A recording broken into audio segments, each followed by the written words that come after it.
Hello friends, welcome back to Pragati Mantra classes. My name is Shivangi Agrawal. So students, जैसे कि हमारी बाल विकास की सीरीज़ चल रही थी और उसमें हम लोगों ने आज एक नया टॉपिक स्टार्ट करने वाले हैं जिसका नाम है अटेंशन, यानी कि ध्यान। अब देखिए, ये वर्ड आपने अपनी नॉर्मल लाइफ में भी ध्यान कई बार सुना होगा। जैसे कि हम पूजा में ध्यान लगाते हैं, हम पढ़ाई में ध्यान लगाते हैं, हम किसी मूवी में ध्यान लगा रहे हैं, किसी सॉन्ग में ध्यान लगा रहे हैं, अपनी फ्रेंड्स की बातों में ध्यान लगा रहे हैं। तो ध्यान का मतलब क्या है? ध्यान का मतलब है कि जब हम बाहर की चीज़ों को छोड़ के, या मैं कहूँ एक से ज़्यादा चीज़ों को छोड़ के, केवल किसी एक ही चीज़ पर कॉन्संट्रेट हो जाते हैं। ठीक है। अब हम जब अपने मन को क्या कर लेते हैं, एक तरह से कंट्रोल कर ले रहे हैं। ठीक है, मन को नियंत्रित कर देते हैं ताकि क्या कर सके, हम किसी आध्यात्मिक विकास को कर सकें या फिर किसी शैक्षिक उद्देश्य की प्राप्ति, ठीक है, कर सकें। कैसे कर सकें? अपनी जो मन की चंचलता है, यानी कि जो हमारा मन है कैसा है, चंचल है। चंचल मन का मतलब कि जो इधर उधर भागता रहता है, तो उन सब चीज़ों से भटकाना नहीं है। ठीक है, और एक ही जगह एक ही चीज़ पर कॉन्सेंट्रेट करना है। तो उसी चीज़ को हम क्या बोलते हैं? ध्यान बोलते हैं। अब ध्यान के लिए यहाँ पे आपके लिए एक वर्ड और यूज़ करा गया है, अवधान। अब ये चीज़ ध्यान रखिएगा स्टूडेंट्स। कई बार क्या होता है कि हमें क्वेश्चन पता होता है, आंसर पता होता है, लेकिन क्योंकि टर्म्स ऐसी आ जाती हैं कि हम इसका मतलब नहीं समझ पाते, तो आपके क्वेश्चन पेपर में अब वो ध्यान भी दे सकता है और अवधान भी दे सकता है। तो दोनों का मतलब ही क्या है यहाँ पे? अटेंशन। अब देखिए, कुछ समझते हैं हम डेफिनेशंस को। जैसे कि पहली डेफिनेशन है हमारी डम्बल के अनुसार। आपके एग्जाम्स में डेफिनेशन बहुत इंपॉर्टेंट है, क्योंकि वो 1 मार्क में या 2 मार्क में आपसे डायरेक्टली जो डेफिनेशंस है वो पूछ लेता है। तो जैसे कि पहली है डम्बल के अनुसार, जो कहते हैं किसी दूसरी वस्तु के बजाय एक ही वस्तु पर चेतना का केंद्रीकरण। चेतना क्या है यहाँ पे? जो हमारा कॉन्शियस मन है, ठीक है, उसका हमें क्या करना है? केंद्रीकरण करना है। यानी कि उसको एक ही डायरेक्शन में जब हम लगा देते हैं, किसी सिंगल डायरेक्शन में, बहुत सारी चीज़ों से अपना ध्यान हटा के एक ही डायरेक्शन में जब हम लगा रहे हैं, उसी को हमने क्या बोला? ध्यान बोला। अब देखिए, जैसे कि नेक्स्ट है हमारे पास मार्गन और गिलीलैंड के अनुसार। मार्गन और गिलीलैंड के अनुसार क्या कहते हैं ये? अपने वातावरण के किसी विशिष्ट तत्व की ओर उत्साहपूर्वक जागरूक होना ध्यान कहलाता है। यानी कि जैसे मान लो हमारा जो एनवायरनमेंट है, अगर उसमें कोई स्पेशल एलिमेंट है, ठीक है, और एक्साइटमेंट में हम क्या करते हैं, उसकी तरफ अपना ध्यान लगा रहे हैं, तो क्या है ये भी एक तरह का ध्यान है। यह किसी अनुक्रिया के लिए पूर्ण समायोजन है। यह किसी पूर्ण अनुक्रिया के लिए पूर्ण समायोजन है। ये डेफिनेशन दी गई थी किसके अनुसार? मार्गन एवं गिलीलैंड के अनुसार। थोड़ी सी बड़ी है, थोड़ी सी डिफिकल्ट भी है, तो मैं चाहूँगी कि आप डम्बल की डेफिनेशन को एज इट इज़ याद कर लें। छोटी सी है, आपको आसानी से याद भी हो जाएगी। अब देखो, ये जो डेफिनेशन हम लोगों ने पढ़ी, इनसे क्या हमारे सामने निष्कर्ष निकले, उनके बारे में डिस्कस करते हैं। तो इनसे हमारे सामने पहला निष्कर्ष निकलता है कि अवधान क्या है? एक मानसिक प्रक्रिया है, ठीक है, एक मेंटल प्रोसेस है। और इसमें क्या कर रहे हैं हम कि जो हमारा चेतन मन है, जो हमारा कॉन्शियस माइंड है, एक तरह से, यहाँ पे मन का मतलब क्या है? यहाँ पे मन का मतलब हमारा साइकोलॉजी में होता है माइंड से। तो अपने कॉन्शियस माइंड को हम क्या कर रहे हैं? किसी वस्तु, व्यक्ति अथवा क्रिया की ओर लगाते हैं। और इसमें क्या है? इसमें चेतन मन को सक्रिय होना पड़ता है। यानी कि जो हमारा कॉन्शियस माइंड है ना, उसको क्या होना पड़ेगा? एक्टिव होना पड़ेगा। ठीक, आई होप यहाँ तक चीज़ें क्लियर है। आगे चलते हैं सेकंड पॉइंट की तरफ, जो कि हमसे कहते हैं अवधान में चेतन मन का संयोग आवश्यक है। यानी कि अगर चेतन मन नहीं होगा, देखो बार बार एक वर्ड हमारे सामने आया, चेतन मन, चेतन मन, चेतन मन, यानी कि बार बार वो किसकी बात कर रहा है? कॉन्शियस माइंड की यहाँ पे बातें कर रहा है। व्यक्ति को चेतन मन जब तक किसी विषय पर केंद्रित नहीं होता, उस विषय में उसका ध्यान केंद्रित नहीं होता। मतलब जब तक हम कॉन्शियसली किसी चीज़ के बारे में नहीं सुन रहे हैं, नहीं समझ रहे हैं, तब तक हम नहीं कह सकते कि उस पर हमारा ध्यान लग रहा है। जैसे कि कितनी बार ऐसे होता है ना कि क्लास में मान लो कोई हमें कुछ पढ़ा रहा है, या मान लो हम कोई वीडियो ही देख रहे हैं, या कहीं पे हम फिजिकली तो प्रेजेंट है लेकिन मेंटली प्रेजेंट नहीं है। अगर हम किसी जगह पर मेंटली प्रेजेंट नहीं है, तो उस चीज़ पर हम अपना ध्यान भी नहीं लगा सकते। तो यही चीज़ इस लाइन में आपको बताई गई है। नेक्स्ट है आपके पास, अवधान में व्यक्ति का मन और शरीर दोनों क्रियाशील रहते हैं। यानी कि जब हम ध्यान लगाते हैं ना, तो हमारा मन और शरीर दोनों ही क्रियाशील, दोनों ही एक्टिव रहते हैं। अवधान अस्थिर और गतिशील होता है। यानी कि अवधान में क्या होते रहते हैं? चेंजेस होते रहते हैं। जैसे कि जब आप ध्यान लगाना शुरू करते हैं, अगर मैं आध्यात्मिक सेंस में बातें करती हूँ, तो स्टार्टिंग में क्या होता है कि हमें दिक्कतें आती हैं, ठीक है, हम उस लेवल का ध्यान नहीं लगा पाते, लेकिन धीरे धीरे धीरे धीरे क्या होता है कि उसमें हमारी चीज़ें कॉम्प्लिकेशन बढ़ती चली जाती हैं और हम अच्छे से ध्यान को लगा सकते हैं। मतलब अगर हमें उस शोरगुल कंडीशन में भी बिठा दिया जाए ना, तो भी हम वहाँ पे ध्यान लगा सकते हैं। तो वो एक तरह से क्या है, हमारी लास्ट स्टेज पर हम पहुँच चुके हैं। अब हम समझते हैं आइए ध्यान के प्रकारों को। तो मेनली हमारे पास दो तरह के प्रकार हैं यहाँ पे, ऐच्छिक और अनैच्छिक। अब देखो नाम से ही समझ में आ रहा है, जो कि हमारी इच्छा से लगाया जाए, जो कि हमारी इच्छा से लगा जाए, जिसमें हमारी इच्छा की प्रधानता हो, हमारी मर्जी से जो काम हो रहा है वो क्या है हमारे पास, ऐच्छिक ध्यान। यानी कि जैसे जब हम पढ़ाई करते हैं तो हमें जानबूझकर किसी चीज़ पर अपना ध्यान लगाना पड़ता है। न्यूज़पेपर रीड कर रहे हैं, बुक रीड करनी है, या फिर हमें कोई क्लास में कोई टॉपिक समझना है, तो ये सब क्या है हमारे पास, पढ़ना। ठीक है, तो ये सब क्या है हमारे पास, ऐच्छिक ध्यान। वहीं अगर मैं अनैच्छिक ध्यान की बात करती हूँ तो जो कि हमारी इच्छा जिसमें नहीं है लेकिन फिर भी हमारा ध्यान अचानक से रह जाता है। जैसे कि मान लीजिए आप पूजा कर रहे हैं या आप क्लासरूम में पिन ड्रॉप साइलेंस है, हमारा एग्जाम चल रहा है, लेकिन अचानक से मान लो कि कोई क्रैकर फूटने की आवाज़ आ जाए, कोई पटाखा जला दे, कोई गिर जाए, ठीक है, या फिर क्या हो एकदम से बेल बज जाए अचानक से, तो क्या है कि ना चाहते हुए भी जो हमारा ध्यान है ना वो ओर चला जाता है, तो उसे हम कहते हैं अनैच्छिक ध्यान। ठीक है, आई होप ये दोनों चीज़ें क्लियर हैं, इजी सी थी। चलिए आगे चलते हैं, और आगे अब हमें बताया गया है कि ध्यान को प्रभावित करने वाले कारक। अब हमें देखना है कि वो कौन कौन से फैक्टर हैं जो कि हमारे ध्यान को प्रभावित करते हैं। तो कुछ है इसमें से बाह्य कारक और कुछ है हमारे आंतरिक कारक। बाह्य कारक यानी कि जो पर्यावरण की वजह से हो रहे हैं, और आंतरिक कारक जो कि हमारे मन की अशांति की वजह से हो सकते हैं, या हमारा इमोशनली अगर हम बैलेंस नहीं है, फिजिकली कोई दिक्कत है तो हो सकते हैं। तो चलिए एक करके डिस्कस करते हैं। तो सबसे पहले हम बाह्य कारक की बात करते हैं। तो बाह्य कारक क्या है, अवधान की बाह्य कारक पर्यावरण में विद्यमान रहती है। तो बाह्य बाहर से समझ में आ रहा है कि बाहर से हम कोई चीज़, यानी कि हमारे पर्यावरण से जब कोई चीज़ हमें इफेक्ट कर रही है तो वो क्या है हमारी बाह्य कारक। तो इसमें पहला पॉइंट है हमारे पास उद्दीपक का आकार।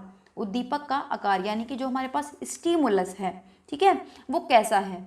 अगर मान लो कि उसका आकार बहुत बड़ा है, असाधारण आकार है, जैसे कि कोई चीज़ होती है ना बहुत यूनिक होती है, बिल्कुल डिफरेंट होती है, तो हमारा ध्यान ना उस पर बहुत जल्दी आकर्षित हो जाता है। होता है ना, मान लो कि कोई बहुत चमकीली चीज़ है तो हमारा ध्यान बहुत जल्दी होगा। कोई बहुत बड़ा पोस्टर है, कोई बहुत बड़ी हेडिंग है, या फिर जैसे हम कहते हैं पूर्णिमा का चांद, जो पूर्ण चंद्रमा होता है, उस पर हमारा ध्यान कितना जल्दी जाता है। कि मान लो अगर हम रात में कहीं घूमने गए हुए हैं और उस दिन पूर्णमासी है, फुल मून का दिन है, तो हमारा ध्यान ना चांद पे जाएगा ही जाएगा। तो ये क्या है हमारे पास, साइज ऑफ स्टिमुलस। इसी तरीके से नेक्स्ट है हमारे पास उद्दीपक की नवीनता, यानी कि नोवेलिटी ऑफ स्टिमुलस। नवीनता मतलब कोई चीज़ अगर नई है, कोई चीज़ अलग है, ठीक है, तो जैसे कि नई वस्तु, कोई भी नया व्यक्ति हो सकता है, कोई नई क्रिया हो सकती है, ये भी हमें अपनी ओर आकर्षित करती हैं। जैसे कि आपने देखा होगा कि जब आपकी सेशन स्टार्ट होता है और आपकी नई नई बुक्स आती थी स्कूल में, तो आपको कितना इंटरेस्ट आता था उन्हें पढ़ने में। आप उनका सुंदर सुंदर नाम लिखते थे, उन्हें कवर अप करते थे, ठीक है, और आप सोचते थे कि हमें अपनी बुक्स को गंदी नहीं करेंगे, अच्छे से पढ़ाई करेंगे। तो क्या हुआ कि बच्चे का जो ध्यान है ना वो उन बुक्स की तरफ क्या हो गया, आकर्षित होता चला गया, उन बुक्स की तरफ खिंचता चला गया। इसी तरीके से नेक्स्ट है हमारे पास उद्दीपक की विचित्रता, यानी कि स्ट्रैंगनेस ऑफ स्टिमुलस। जब मान लोगे कि अगर हमारे पर्यावरण में कुछ विचित्र प्रकार के क्या है उद्दीपक आ जाए जो कि हमें अपनी ओर आकर्षित करते हैं। जैसे कि मान लो कि हम मंदिर गए हैं, ठीक है, अब मंदिर में मान लीजिए कोई वन पीस पहनकर आ जाए, ठीक है, या फिर मान लीजिए कि प्रेयर चल रही है, ठीक है, और कोई बच्चा क्या करने लगे, एकदम से बातें करने लगे। या फिर क्या है, जैसे कि मान लो हमारे स्कूल है, जब स्कूल में क्या होता था, जब हमारा बर्थडे होता था तो हम क्या करते थे, हम घर की कैजुअल ड्रेस पहन के जाते थे, फॉर्मल नहीं पहन के जाते थे, यूनिफॉर्म नहीं पहन के जाते थे, अपने घर की कैजुअल ड्रेस पहन के जाते थे।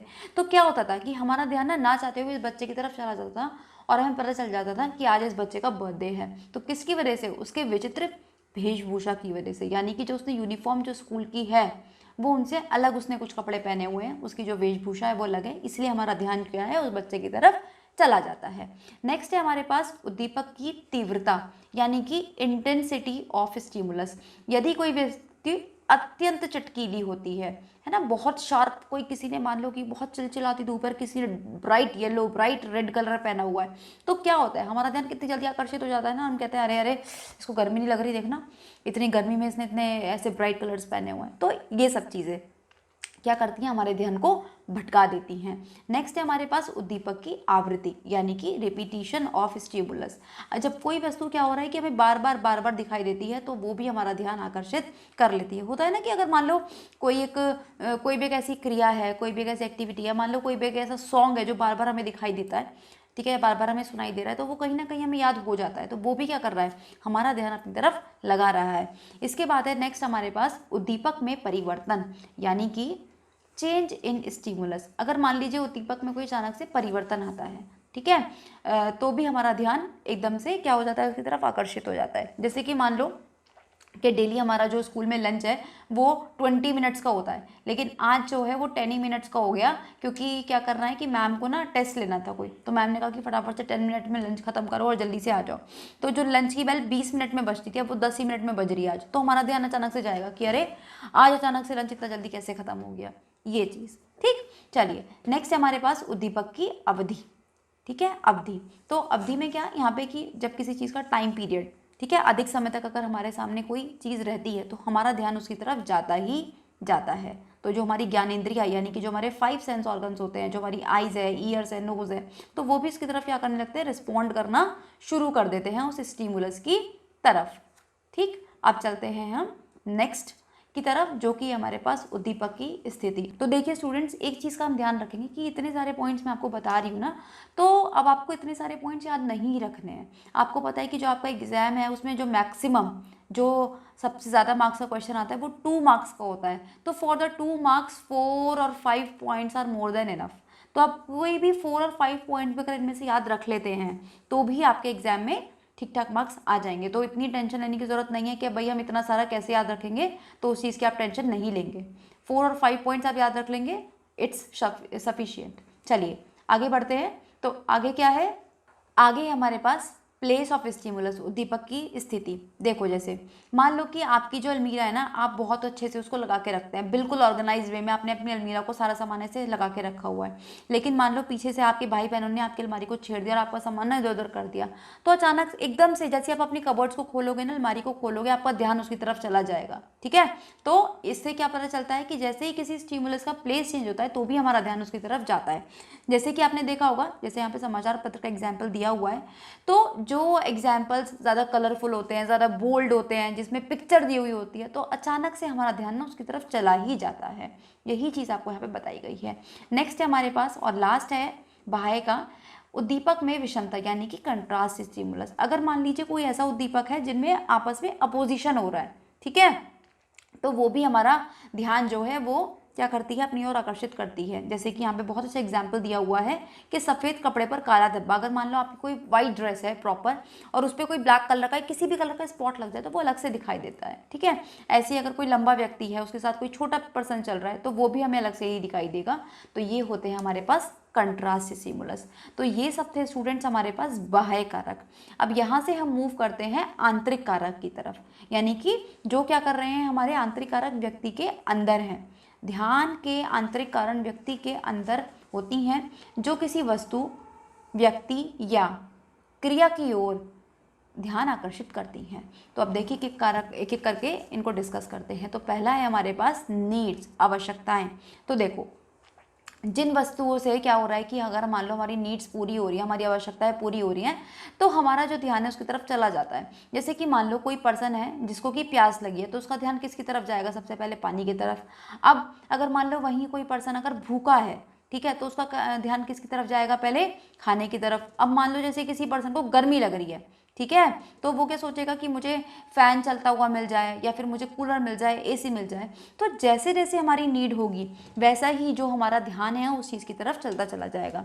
चलिए नेक्स्ट पॉइंट डिस्कस करते हैं, जो कि बताया गया है हमारी मूल प्रवृत्तियाँ यानी कि इंस्टिक्ट्स। ठीक है, अब देखिए व्यक्ति की जो मूल प्रवृत्तियाँ होती हैं उससे इनसे संबंधित वस्तु अथवा क्रिया की ओर आकर्षित करती हैं।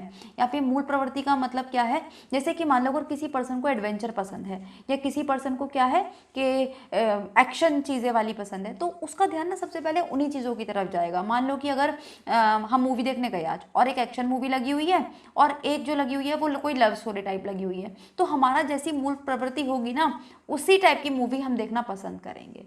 ये तो आपने अपने साथ भी फील किया होगा ना। तो वही चीज़ यहाँ पे बताना चाहता है कि हमारा जो ध्यान है वो उसी चीज़ की तरफ जाएगा जैसी हमारी इंस्टिक्ट होगी या फिर जैसी हमारी मूल प्रवृत्ति होगी। चलिए अब हम चलते हैं यहाँ से संवेग की तरफ यानी कि इमोशंस की तरफ। ये कहता है कि किसी चीज़ का ध्यान आकर्षित करने के लिए ना संवेग की भूमिका प्रबल होती है। जैसे माँ अपने बच्चे के प्रति स्नेह और उस बच्चे के प्रत्येक गतिविधि की ओर आकर्षित होती है। जैसे आपने देखा होगा ना कि जो आपकी मदर्स हैं वो आपके बचपन की बातें बताती होंगी आपको, अरे तू छोटा था ना तो ऐसे करता था, तू छोटी थी ना ऐसे करती थी, इस बात पे जिद करती थी। तो क्या है, क्योंकि आपकी मदर का आपके साथ अटैचमेंट था, उनका स्नेह था आपसे, तो उन्होंने क्या कर लिया कि आपकी जितनी भी चीज़ें थी ना वो उनसे अटेंशन, उनसे मतलब आपकी जो एक्टिविटीज़ थी वो उनको अपनी तरफ अटेंशन दिलवाती थी, और इसीलिए उनको वो चीज़ें आज तक याद भी हैं। नेक्स्ट है हमारे पास हैबिट्स। व्यक्ति की कुछ आदतें भी उसे अनुकूल व्यक्तियों वस्तुओं की ओर आकर्षित करती हैं। जैसे चाय पीने वाले व्यक्ति का ध्यान चाय की दुकान की ओर आकर्षित होता है। तो वही चीज़ है कि अगर जैसी हमारी हैबिट्स होंगी वैसी ही चीज़ों की तरफ हमारा ध्यान जाएगा। मान लो कि अगर किसी को शॉपिंग करना पसंद है तो वो मॉल में जाकर सबसे पहले क्या करेगा, अच्छी अच्छी क्या कहते हैं शॉप्स को ढूंढना शुरू करेगा। मान लो कोई इंसान बहुत फूडी है तो वो क्या करेगा, सबसे पहले फूड कोर्ट में जाएगा। तो ये सब चीज़ें जैसी हमारी हैबिट होंगी उसी चीज़ की तरफ हमारा जो ध्यान है वो जाता है।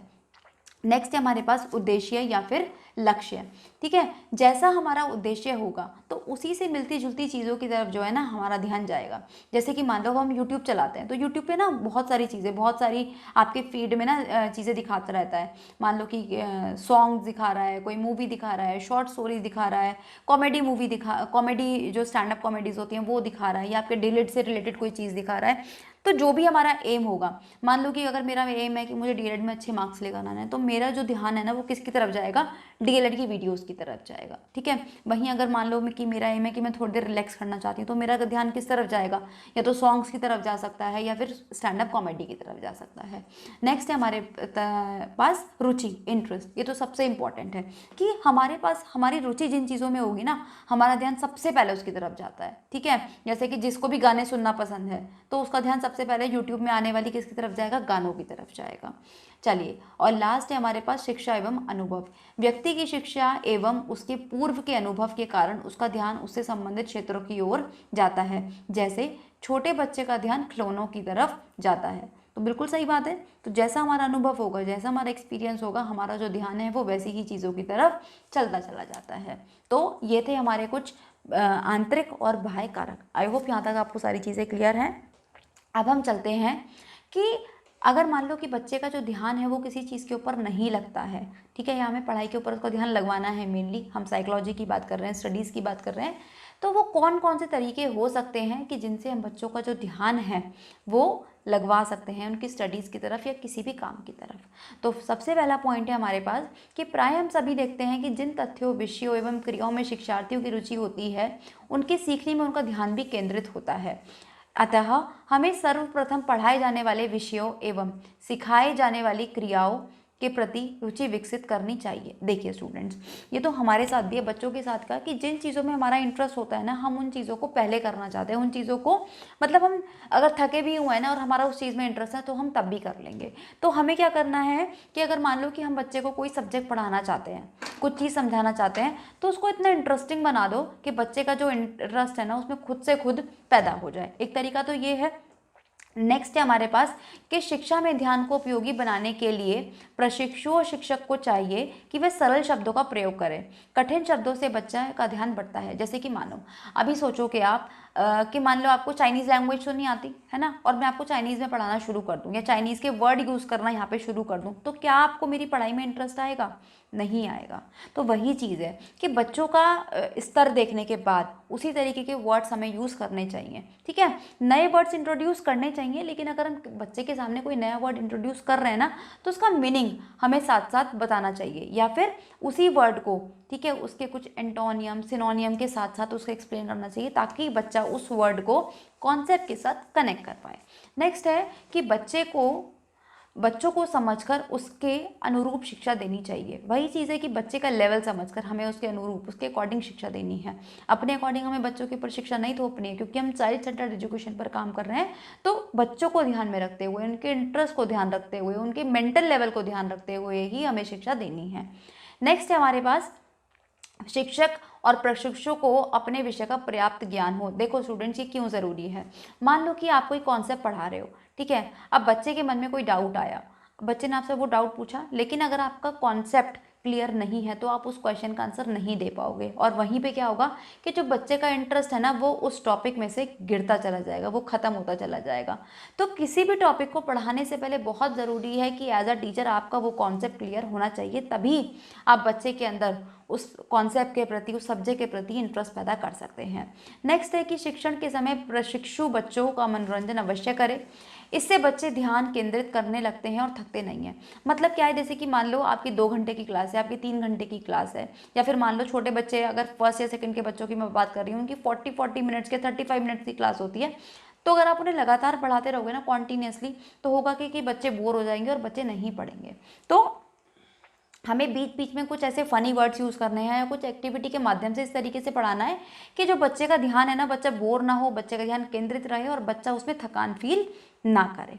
नेक्स्ट है हमारे पास पाठ पढ़ाते समय उसके महत्वपूर्ण अंशों को लिखाते रहना चाहिए। ठीक है, यानी कि जैसे मैं आपको बार बार कहती हूँ कि जब मैं बोर्ड पे आपको पढ़ाती हूँ तो कुछ चीज़ें जैसे मैं आपको शॉर्ट में लिखवाती हूँ तो वो चीज़ें आप नोट करते रहो। तो उससे होता क्या है, मैंने आपसे पहले भी कहा कि जितने ज़्यादा ऑर्गन्स का हम यूज़ करके पढ़ते हैं ना, उतनी ही ज़्यादा चीज़ें हमें क्या रहती हैं, टाइम तक याद रहती हैं। तो जितना आप लिख लिख के याद करेंगे, जितना आप लिख लिख के पढ़ेंगे चीज़ों को, उतने ही टाइम तक आपको याद रहेंगी और आप बोर भी नहीं होंगे और आपको नींद भी नहीं आएगी। और इससे एक और फ़ायदा क्या होगा कि आपका जो उच्चारण है या फिर जो आपकी लेखन शक्ति है वो भी इससे बढ़ती है। ठीक है, तो वहीं यहाँ पे बोला गया है उच्चारण क्षमता बढ़ती है, वर्तनी शुद्ध कर सकते हैं हम बच्चों का, और शुद्ध लेखन भी की आदत भी हम बच्चों में डेवलप कर सकते हैं इसके थ्रू। नेक्स्ट है हमारे पास विषय वस्तु से संबंधित वस्तुओं जैसे मॉडल चार्ट, मानचित्र आदि को सम्मिलित करें, इससे बच्चे का ध्यान उस विषय पर केंद्रित होने लगता है। तो इसमें क्या बताया गया है कि जैसा हमारा सब्जेक्ट है उसी टाइप के ऑडियो विजुअल एड्स हमें यूज़ करने चाहिए। फॉर एग्जाम्पल अगर मैं साइंस की बात कर रही हूँ तो हम क्या कर सकते हैं, छोटे छोटे जो टीचर्स हैं वो क्या बना सकती हैं, खुद से छोटे छोटे मॉडल्स बना सकती हैं। ठीक है, अगर मैं एसएसटी की बात करती हूँ तो वहाँ पर हम क्या कर सकते हैं, मैप्स का यूज़ कर सकते हैं। इंग्लिश हिंदी की बात करते हैं तो वहाँ पर हम क्या कर सकते हैं, मॉडल चार्ट का प्रयोग कर सकते हैं। तो as according to our subject हमें बच्चों के सामने ऑडियो विजुअल एड्स यूज करने चाहिए ताकि बच्चों को इंटरेस्ट उसमें बना रहे। नेक्स्ट है हमारे पास बच्चे की व्यक्तिगत कठिनाइयों को जान कर उन्हें दूर करना, यानी कि हमारा काम केवल इतना ही नहीं है कि क्लास में जाके हमें पढ़ाना है, नहीं, हमें क्या करना है कि बच्चे की अगर कोई इंडिविजुअल प्रॉब्लम है तो उसको पता लगाना है और उसको पता लगाने के बाद उसको दूर भी करना है ताकि बच्चे का जो इंटरेस्ट है, बच्चे का जो ध्यान है वो पढ़ाई में बना रहे। पाठ को छोटे छोटे भागों में विभक्त कर पढ़ने से होता क्या है कि जो बच्चे का ध्यान है ना वो लगा रहता है। मान लो कि अगर आप पूरा पार्ट कोई कंप्लीट चैप्टर है और आप बच्चे को 35 या 40 मिनट्स में कंप्लीट करा दोगे तो उसको समझ में नहीं आएगा एक साथ इतनी सारी चीज़ें। तो हमें क्या करना है, उस पार्ट को छोटे छोटे पार्ट्स में कन्वर्ट कर लेना है और एक एक पार्ट की कॉन्सेप्ट बिल्डिंग करते चले जाना है। नेक्स्ट है हमारे पास समय समय पर चिकित्सक से बच्चों का निरीक्षण करवाते रहना चाहिए, अस्वस्थ ज्ञान इंद्रियों से ध्यान भंग होता है। मतलब जैसे आपने देखा होगा कि हम मेरे स्कूल्स में तो होता था कि हमारा टाइम टू टाइम ना मेडिकल चेकअप होता था कि जो बच्चे की आइज़ हैं कहीं वो वीक तो नहीं हो गई हैं पढ़ते दौरान। जैसे बच्चे आजकल तो फ़ोन भी इतना यूज़ करते हैं, या बच्चों के जो कान हैं प्रॉपर ईयर्स वर्क कर रहे हैं नहीं कर रहे हैं। ठीक है, उसका जो सेंस ऑर्गन है जस्ट लाइक टंग हो गई, नोज़ हो गई, ये क्या ये प्रॉपरली काम कर रहे हैं नहीं कर रहे हैं। अगर ये प्रॉपर काम कर रहे हैं तो ठीक है, और अगर नहीं कर रहे हैं तो होगा कि बच्चे का जो ध्यान है ना उससे कहीं ना कहीं डाइवर्ट होता है। तो उन चीज़ों से हमें बचना है। तो देखिए स्टूडेंट्स, नेक्स्ट है हमारे पास कि हम क्या कर सकते हैं, शिक्षा में क्या सम्मिलित कर सकते हैं। शिक्षा में हम अगर खेलों को भी सम्मिलित कर दें, ठीक है, क्या कर दें, शारीरिक शिक्षा को भी सम्मिलित कर दें, तो उससे भी क्या होता है कि जो बच्चे का ध्यान है ना वो लगा रहता है। मैंने पहले ही कहा आपसे, जितने ज़्यादा हम अपने ऑर्गन्स का, बॉडी का यूज़ करेंगे उतना ही ज़्यादा हमारा अटेंशन उसमें बना रहेगा। चलिए नेक्स्ट पॉइंट पर चलते हैं जो कि हमारे पास है, विभिन्न वस्तुओं का चयन बच्चे की रुचि के अनुसार करना चाहिए जिससे वह इन वस्तुओं की ओर ध्यान केंद्रित कर सकता है। मतलब क्या है कि अगर मान लो कि हम कोई ऑडियो विजुअल एड भी लेके जा रहे हैं तो वो बच्चों के अकॉर्डिंग होना चाहिए। ऐसे नहीं है कि हमने फर्स्ट क्लास के लिए हम 8th क्लास का लेके जा सकते हैं और 8th क्लास वालों के लिए फर्स्ट क्लास का नहीं। हमें बच्चों के क्लास के अनुसार, उसके आयु के अनुसार ही वस्तुओं का चयन भी करना है। नेक्स्ट है हमारे पास, बच्चों का थकान को अनुभव नहीं होने देना चाहिए, इससे बच्चों में अरुचि उत्पन्न होती है। ठीक है, यानी कि अब देखो, अब यहाँ पे ना टीचर को भी बिल्कुल एनर्जेटिकली पढ़ाना है और बच्चों को, ताकि लगे कि उन्हें थकान नहीं है। अगर क्या होगा, अगर मान लो टीचर ही है वो सोते सोते पढ़ा रहा है, हाँ बच्चों ऐसे कर लो वैसे कर लो, तो बच्चे का भी ध्यान उसमें से, उस पढ़ाई में से चला जाएगा। तो as a teacher you should be energetic, ठीक है, जब आप क्लास में हैं। चलिए नेक्स्ट है हमारे पास, समय समय पर बच्चों को पुरस्कार देकर या प्रशंसा कर उन्हें प्रोत्साहित करना चाहिए। अगर देखो मान लो आपने कोई, आप टॉपिक पढ़ा रहे थे, ठीक है, बीच में मान लो बच्चे ने कोई बहुत आंसर दे दिया, बहुत अच्छा आंसर दिया, जो कि आपने अभी तक पढ़ाया भी नहीं था लेकिन बच्चे को पहले से पता है। जब आप उस बच्चे को पूरी क्लास के सामने प्रेस करते हो ना तो सारे बच्चे अटेंटिव हो जाते हैं कि अच्छा अगर मैम नेक्स्ट क्वेश्चन पूछेंगी और अगर हम बता देंगे तो मैम हमारी भी तारीफ करेंगी बच्चों के सामने। तो ये सब चीज़ें क्या करती हैं, उन्हें अटेंटिव बना देती हैं अपनी पढ़ाई के लिए। नेक्स्ट है हमारे पास पुराने ज्ञान को नवीन ज्ञान से जोड़ते हुए शिक्षण कार्य करें। अगर देखो आप ये काम करते हैं ना पुराने ज्ञान को नवीन ज्ञान से, तो बच्चों को ये लगता है अच्छा जो हमने पीछे चीज़ पढ़ी थी ना पिछली क्लास में, या फिर जो हमने अभी 2 महीने पहले इस चैप्टर में ये चीज़ समझी थी वो आज काम आ रही है हमारे। तो बच्चे क्या होंगे, आज वाली चीज़ को भी ना ध्यान से पढ़ेंगे। क्यों? क्योंकि उन्हें लगेगा कि आज वाली चीज़ भी ना हमारे फ्यूचर में काम आएगी। तो इसीलिए हमें क्या करना है, पुराने ज्ञान और नवीन ज्ञान को जोड़ते हुए पढ़ाना है। ठीक है, तो देखिए स्टूडेंट्स, अब हमने ये देख लिया कि हम बच्चे का जो ध्यान है वो किस वजह से अफेक्ट हो सकता है। हमने ये भी देख लिया कि बच्चे को किसी टॉपिक पर अगर हमें बच्चे का ध्यान लगाना है तो वो हम कैसे लगाएं। अब हम देखते हैं कि अगर हमने इन सब चीज़ों को देख लिया तो बच्चे के ध्यान को कैसे जांचेंगे कि बच्चे का ध्यान लग पा रहा है किसी चीज़ में, नहीं लग पा रहा, बच्चा ध्यान दे भी रहा है हमारी पढ़ाई की तरफ या नहीं दे रहा। तो इस चीज़ को कौन कौन से जांचने के हमारे पास तरीके हो सकते हैं। तो देखिए अब हम क्या कर सकते हैं कि बच्चे के ध्यान को जांचने के लिए प्रशिक्षु या शिक्षक, ये हमारे पास कुछ क्रियाकलाप हैं जो कि हम कर सकते हैं ताकि बच्चे होगा क्या, ऐसे एक्टिव रहेंगे, ठीक है, और अलर्ट रहेंगे अपनी पढ़ाई के प्रति। तो जैसे कि पहला क्या कर सकते हैं, मान लो हम कोई टॉपिक पढ़ा रहे हैं, ठीक है, तो पढ़ाते पढ़ाते हमने बीच में से किसी रैंडम बच्चे को खड़ा कर लिया और पूछा कि बताना सर अभी मैंने 2 मिनट पहले क्या बताया था, या फिर लास्ट क्लास में मैंने क्या बताया था इस टॉपिक से रिलेटेड, बताओ क्वेश्चन। तो होगा क्या कि बाकी सारे बच्चे भी अलर्ट हो जाएंगे, अच्छा हमारा नंबर भी आ सकता है, हमसे भी पूछा जा सकता है। तो बच्चे या तो फटाफट से रिकॉल करना शुरू कर देंगे या फिर पेज पलट के पढ़ना शुरू कर देंगे। तो होगा क्या कि एक तरह से बच्चों में ना अलर्टनेस आ जाएगी कि हमारा भी नंबर आ सकता है। इसी तरीके से नेक्स्ट है कि श्यामपट्ट पर कुछ सारहीन शब्दों को एवं क्रम भंग अंकों को लिखकर 2 सेकंड बाद उन्हें मिटाकर बच्चों से सारहीन शब्दों एवं क्रम भंग लिखे हुए अंकों को दोहराएं। जैसे कि आपने देखा था कि एक 3 इडियट का सीन था जिसमें कि क्या करते हैं, आमिर खान आता है और 2-3 वर्ड्स लिख देता है अपनी तरफ से बना के और बोलता है कि आपके पास 5 मिनट का टाइम है, इसकी इसे ढूंढो। तो सब एकदम से अलर्ट हो जाते हैं, ठीक है। तो ये भी एक तरह से वही तरीका है कि हमने क्या कर दिया कि कुछ भी बोर्ड पे लिख दिया और 2 मिनट तक या 2 सेकंड तक कोई भी एक अवधि के दौरान हमने उसको लिखे रहने दिया, फिर हमने उसको रब कर दिया चीज़ों को और तब बच्चों से पूछा कि बताओ मैंने क्या लिखा था बोर्ड पर। तो इससे भी बच्चे अलर्ट हो जाते हैं। इससे हमें ये पता चल जाता है कि बच्चे आखिर कितना ध्यान दे रहे थे क्लास में। अब नेक्स्ट है हमारे पास ऐसे खेल खिलवाना जिसमें ध्यान की विशेष आवश्यकता होती है, जैसे कुर्सी दौड़, सुई धागा दौड़, ठीक है। तो हमें क्या करना है कि बच्चों को ना ऐसे खेल खिलवाना है जिसमें बच्चे को ध्यान लगाना पड़े, जब बच्चे को सारा ध्यान एक दूसरी तरफ से हटा के उस गेम पर ही लगाना पड़े। जैसे कि हमने एक बहुत गेम जो बच्चे को बहुत पसंद आता है वो होता है ना म्यूजिकल चेयर वाला, कि कुछ चेयर्स लगा देते हैं, बच्चों को उनके चारों तरफ घूमना होता है, जैसे ही म्यूजिक स्टॉप होता है तो बच्चे को बैठना होता है। तो बच्चे को क्या है, सारा ध्यान हर चीज़ से हटाकर केवल चेयर पर और उस म्यूजिक पर लगाना होता है। तो जैसे ही म्यूजिक बंद वैसे ही बच्चे को बैठना होता है। तो इनसे क्या है, बच्चे का हम क्या कर रहे हैं, जो ध्यान है ना उसको केंद्रित करवाने की कोशिश कर रहे हैं। तो जब हम ये गेम्स बच्चों के साथ खिलवाते हैं तो हमें ये पता चलता है कि बच्चा कितना ध्यान देता है, बच्चा कितना ध्यान लगा सकता है किसी चीज़ पर। इसके बाद है कक्ष में कुछ स्थूल सामग्री 2-3 सेकंड दिखाकर उसे हटा दें और बच्चों से उन सामग्रियों के नाम पूछें। तो वही एक तरीका, जैसे हमने पहले बोर्ड पे लिख दिया था, अब की बार हमने क्या कर दिया है कि कुछ बच्चों को रियल ऑब्जेक्ट्स दिखा दिए हैं, कुछ बच्चे को 3D मॉडल्स दिखा दिए और फिर बच्चों के सामने से वो हटाकर उनसे पूछा गया है। तो ये कुछ तरीके हमारे पास हो सकते हैं जिनके थ्रू हम बच्चों के जो ध्यान है उसको चेक कर सकते हैं। तो ये था हमारे पास पूरा अटेंशन यानी कि ध्यान का टॉपिक। आई होप चीज़ें सारी क्लियर होंगी, समझ में आई होंगी और अच्छी लगी होंगी। तो अगर अच्छी लगी हैं तो वीडियो को लाइक करना ना भूलें, शेयर करना ना भूलें, और अगर चैनल पर नए हैं तो सब्सक्राइब कर दें, बेल आइकन को हिट कर दें ताकि आने वाले सारे नोटिफिकेशंस आपको टाइम से मिलते रहें। प्लस इस क्लास का PDF प्राप्त करने के लिए आप टेलीग्राम चैनल से जुड़ सकते हैं और आप हमें इंस्टा पर भी फॉलो कर सकते हैं। प्लस अगर आप हमारी किसी प्लेलिस्ट पर पहुंचना चाहते हैं तो सारे लिंक आपको डिस्क्रिप्शन बॉक्स में दे दिए गए हैं, आप वहां से डायरेक्टली पहुंच सकते हैं। तो मिलते हैं नेक्स्ट क्लास में एक और नए टॉपिक के साथ, तब तक पढ़ते रहिए। All the very best.